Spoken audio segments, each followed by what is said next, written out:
Hello student. Now in this video we are proceed towards the next topic of this chapter oscillation, and in this topic we are primarily focused on the part of force, and then we are focusing on the differential equation of the simple harmonic motion. Okay, so let me start. The first point of this session is force law for simple harmonic motion. We know that for any motion we must need to apply the force, यानी कि हमको कोई भी motion continue करना है या तो फिर स्टार्ट करना है, देन हमको फोर्स तो चाहिए ही चाहिए, उस पर फोर्स लगाना पड़ेगा अंदर. So here the motion is भले ओसिलेशन टाइप का है, but it's a motion, so for that we require the force. So here there is a one theory is given in our syllabus, that force law for the simple harmonic motion. So what this theory is want to tell us, let me see. It is seen from the equation 7.3.5, यानी कि हमने आगे जो equations देखे अंदर किसके, displacement के अंदर, बराबर, एक्सेलरेशन के और वेलोसिटी के, तो वो सारे इक्वेशन क्या बोल रहे हैं कि that the acceleration of the simple harmonic oscillator, यानी कि यहाँ पे आपको जो इक्वेशन रिकॉल करना है वो कौन सा करना है, एक्सेलरेशन वाला अंदर, बराबर. The acceleration of the simple harmonic oscillator is a function of time. अब वेलोसिटी बोलो, डिस्प्लेसमेंट बोलो, एक्सेलरेशन, सब लोग टाइम के ही फंक्शन है अंदर. Okay, so hence we can use the Newton's second law of the motion to answer a question that how much force is needed for this acceleration. सीधी सी बात है, यहाँ पे भाई acceleration present है तो force तो चाहिए ही चाहिए. So how much force is needed for this acceleration, यानी कि ये जो a of t का इक्वेशन मिला है तो उसके हिसाब से हमको जो वैल्यू की रेंज मिलेगी, तो वो रेंज के लिए हमको हर टाइम पे कौन सा अमाउंट ऑफ फोर्स हर बार चाहिए वो हमको यहाँ पे समझना है अंदर, बराबर. तो हमको पता है कि न्यूटन का सेकंड लॉ क्या बोलता है, एफ इक्वल टू मम्मा, यानी कि एम ए मा, बराबर. और एक्सेलरेशन का हमने इक्वेशन क्या डिराइव किया था, minus omega square Y of T या तो फिर एक्स ऑफ टी, जो भी आप वर्टिकल लो तो वाई ऑफ टी लो, हॉरिजॉन्टल लो तो एक्स ऑफ टी लेना अंदर, बराबर. तो वो इक्वेशन है, वही का वही लिखा है. Here this is the restoring force. क्यों restoring force बोल रहे हैं अंदर, because here the acceleration is negative with respect to displacement. उसका मतलब क्या है कि यहाँ पे acceleration कौन सी direction में, टूवर्ड्स द मीन पोजीशन, यानी कि जो मोशन हो रहा है उसकी अपोजिट डायरेक्शन में अंदर, क्योंकि डिस्प्लेसमेंट का अपोजिट साइन मिल रहा है अंदर. डिस्प्लेसमेंट एक्स ऑफ टी था, पर एक्सेलरेशन का इक्वेशन क्या है, minus omega square X of T. इसका सिंपल सा मतलब क्या हुआ भाई, कि जो डिस्प्लेसमेंट है उसकी अपोजिट डायरेक्शन में, यानी कि एक्सेलरेशन है वो टुवर्ड्स द मीन पोजीशन है हर बार, यानी कि जिस डायरेक्शन डिस्प्ले उसकी अपोजिट डायरेक्शन में वो बोलेगा अंदर, बराबर. सो अगर एक्सेलरेशन उस तरह का है तो फोर्स भी उसी तरह का होगा. तो यहाँ पे आपको एक स्टेटमेंट शेयर करके बोला गया कि like the acceleration this force is also towards the mean position, that's why we are considering this force as a restoring force. और ये रिस्टोरिंग फोर्स है, इसीलिए हमको फोर्स के इक्वेशन में माइनस साइंस का भी प्रेजेंट दिख रहा है अंदर. ये माइनस साइंस का मतलब तो ये निकालेंगे ना कि भाई वो उसके अंदर का स्टोर्ड चीज है, यानी कि वो रिस्टोरिंग फोर्स है अंदर. अब according to the Hooke's law, अब ये हुक्स लॉ कहां से है वो हमको सोचने की जरूरत, बस याद रखना है कि according to the Hooke's law this restoring force is given by, actual में जो मैकेनिकल प्रॉपर्टी ऑफ सॉलिड का चैप्टर है उसमें हुक्स लॉ आता है स्प्रिंग के लिए, बराबर. और वो इक्वली एप्लीकेबल है ओसिलेशन पार्ट के लिए अंदर. तो उसका ही ये इक्वेशन है कि from the Hooke's law the restoring force is given by equal to F equal to minus K Y of T, यानी कि यहाँ पे जो फोर्स है वो डिस्प्लेसमेंट के प्रोपोर्शनल में, पर नेगेटिव प्रोपोर्शनल में. क्यों, क्योंकि रिस्टोरिंग बोल रहे हैं, रिस्टोरिंग यानी कि अंदर का है तो माइनस साइन अंदर आएगी. और जो के है वो और कुछ नहीं पर क्या है भाई, स्प्रिंग कांस्टेंट है अंदर, बराबर. जो के है वो क्या है भाई, स्प्रिंग कांस्टेंट है. इतना पार्ट समझ में आ गया सबको, इतना पार्ट ओके. चल नेक्स्ट स्लाइड पे आगे बढ़े. तो नेक्स्ट स्लाइड हमको क्या बोलते हैं, now comparing the both of the equation. हमने फोर्स का एज पर द एक्सेलरेशन वाली डेफिनेशन में एम के अंदर रिप्लेसमेंट करके डिराइव किया वो, और दूसरा हुक्स लॉ, दोनों को अगर हम मर्ज करते दोनों है तो रिस्टोरिंग फोर्स के इक्वेशन, तो फिर उनकी राइट हैंड साइड को कंपेयर करें तो हमको इक्वेशन क्या मिलेगा, उसका क्या था, minus omega square Y of T था, यस और नो. और यहाँ पे क्या मिला था, minus K Y of T मिला था. तो वाई ऑफ टी कट हो जाएगा, माइनस माइनस कट हो जाएगा, तो आपको मिलेगा क्या यहाँ पे अंदर, K equal to M omega square मिलेगा. क्या मिलेगा, K equal to M omega square. क्यों, क्योंकि यहाँ पे भाई मैं एम लिखना भूल गया, हाँ एम ए था, तो एम और एक्सेलरेशन का इक्वेशन था, तो आपको एम ओमेगा स्क्वायर मिलेगा. तो ओमेगा को आप इजीली इक्वेशन बना सकते हो कि नहीं बना सकते हो अंदर, यस और नो, बराबर। तो ओमेगा इक्वल टू क्या होगा, के डिवाइड बाय एम होगा, और ओमेगा का इक्वेशन क्या बनेगा, under root K by M. तो आपको याद क्यों रखना है, कैम गुजराती में बोले कैम छो, तो कैम का के का के और एम का एम, समझ में आया। तो cam under root K by M, तो ओमेगा का एक इक्वेशन मिला आपको, क्या मिला, कैम मिला, यानी कि under root K by M मिला, बराबर। Now you know that omega equal to 2 pi F, तो f का इक्वेशन भी बना सकते हो। तो f इक्वल टू 2 पाई क्या होगा, सामने जाएगा तो डिवाइड बाय आएगा, तो 1/2 पाई, और ओमेगा इक्वल टू क्या था भाई, under root K by M. तो आपको फ्रीक्वेंसी का ये इक्वेशन मिल गया। अब आपको फ्रीक्वेंसी का इक्वेशन याद रखने की कोई जरूरत है, ओमेगा का पता है तो एफ का तो आप लिख सकते हो। टाइम पीरियड का पूछा तो वो भी लिख सकते हो कि नहीं लिख सकते हो अंदर, बराबर। कहीं टाइम पीरियड का पूछा तो omega equal 2 pi by T लिख दो और टी को इक्वेशन बना दो, सिंपल सा है कि नहीं अंदर, बराबर। तो उसका इक्वेशन क्या होता है, T equal 2 pi under root M by K, बराबर, मने के, यानी कि કેમ, तो મને કહેવાનું છે અંદર, એટલે m બાય k।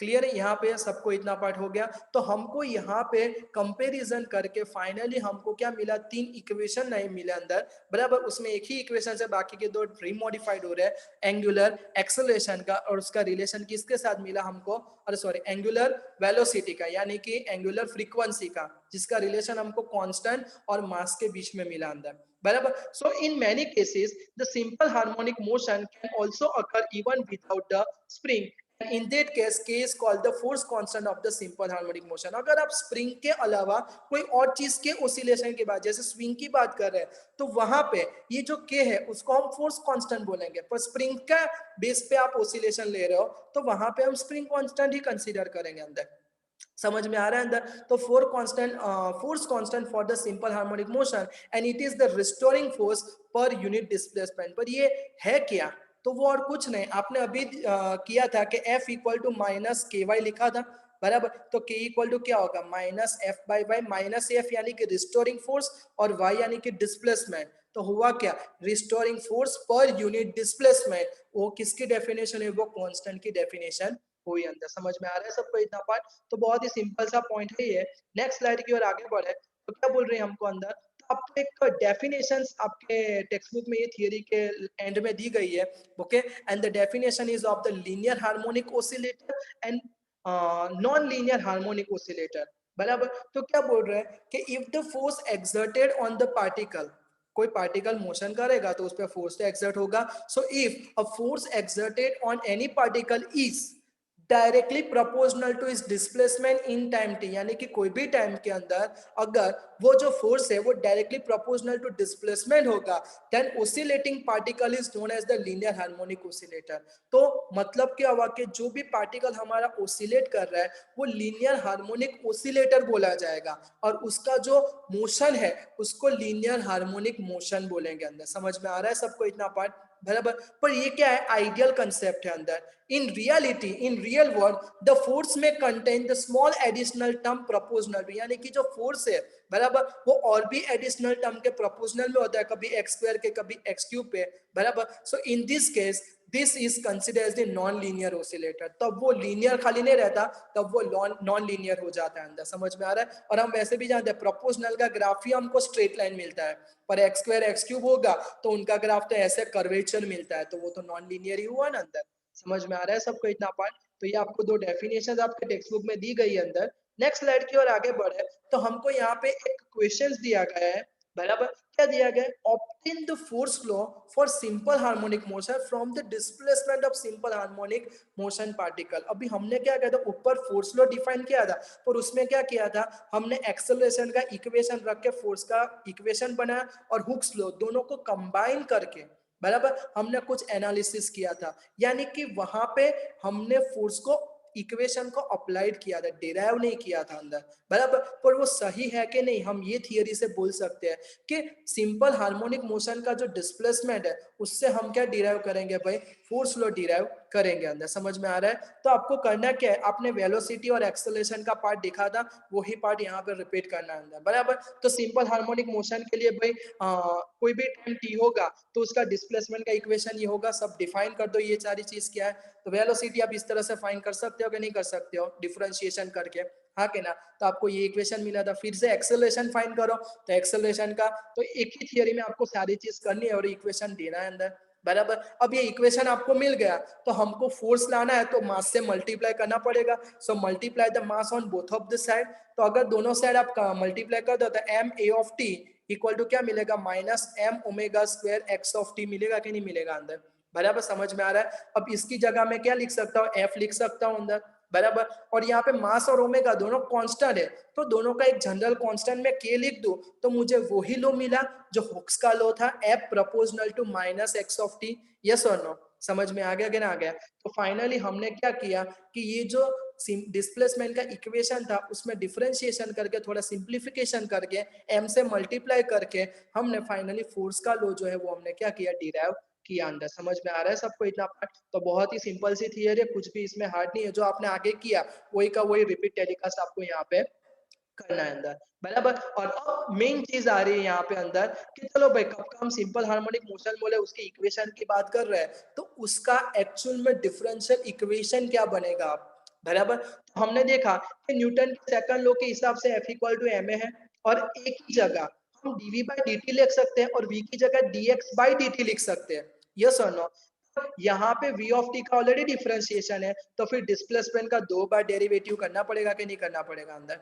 यस और नो। और दूसरा f equal to minus K Y of T, तो हम जानते ही हुक्स के लॉ के हिसाब से। तो ये दोनों इक्वेशन को अगर हम कंपेयर कर रहे हैं तो हमको m square Y by D T square, क्या m D square Y by D T square equal to ये लेना पड़ेगा कि नहीं लेना पड़ेगा अंदर। समझ में आ रहा है। अब ये जो m है उसको सामने की साइड ले जाओ तो डिवाइड बाय होगा अंदर।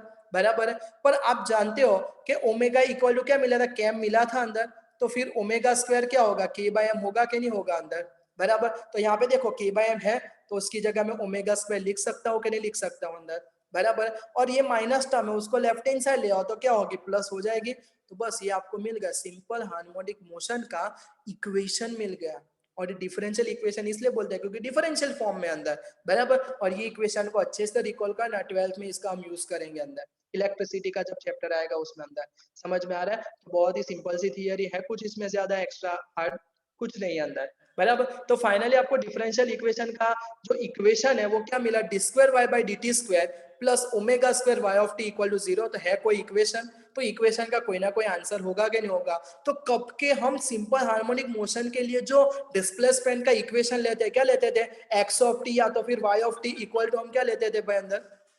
बराबर, के A cos omega T plus five, तो वही इक्वेशन यहाँ पे भी आएगा अंदर। समझ में आ रहा है। तो this is the second order differential equation. तो ये आपका क्या है, सेकंड ऑर्डर डिफरेंशियल इक्वेशन है अंदर, और उसका सॉल्यूशन ये तीन में से कोई भी हो सकती है, या तो फिर साइन हो सकता है, या तो कॉस, या तो फिर उसका कोई ना कोई कॉम्बिनेशन। इसलिए हम सिंपल हार्मोनिक मोशन के लिए डिस्प्लेसमेंट का जो इक्वेशन है, बराबर, वो क्या लेते हैं, ए साइन ओमेगा टी या तो फिर cos omega T plus five वाला लेते हैं अंदर। बराबर, थोड़ी इमरजेंसी की वजह से मुझे नेक्स्ट एग्जांपल भी कंटिन्यू करना था, पर ये स्लाइड में मैं अभी कंटिन्यू नहीं कर रहा हूँ अंदर। Okay, thank you.